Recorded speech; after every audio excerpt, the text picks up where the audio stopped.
हमारा मराठी ना आवेला।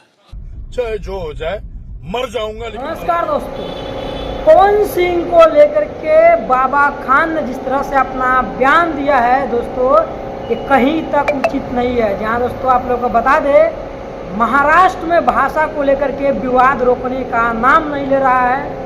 इसी को लेकर के बाबा खान नहीं, ये लौड़ा खान है जो कि देखिए पावर स्टार पवन सिंह को खुलेआम चुनौती दे रहा है और ये बता रहा है कि अगर पवन सिंह अगर मराठी नहीं बोलेंगे तो हम उसको महाराष्ट्र में रहने नहीं देंगे। नहीं, लाइव बॉय पर ज्यादा ध्यान दे लें।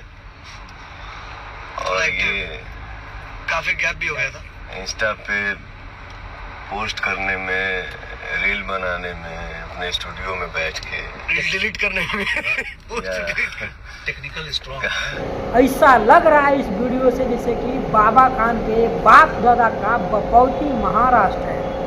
दरअसल दोस्तों, हमारे देश के राष्ट्रीय भाषा हिंदी है और इस भाषा को लेकर के बीते कुछ महीनों से काफ़ी ज़्यादा विवाद छिड़ा हुआ है। दोस्तों, हम आप लोग को बता दें कि एक पेट्रोल पंप पे महाराष्ट्र में देखिए हिंदी बोलने वाले व्यक्ति के साथ में अत्याचार किया गया। वहीं पे एक लड़की के साथ में हिंदी न बोलने पर उसके साथ मारपीट किया गया। तो नमस्कार, मैं हूं श्यामजी कुमार, आप देख रहे हैं श्यामजी व्लॉग्स 24।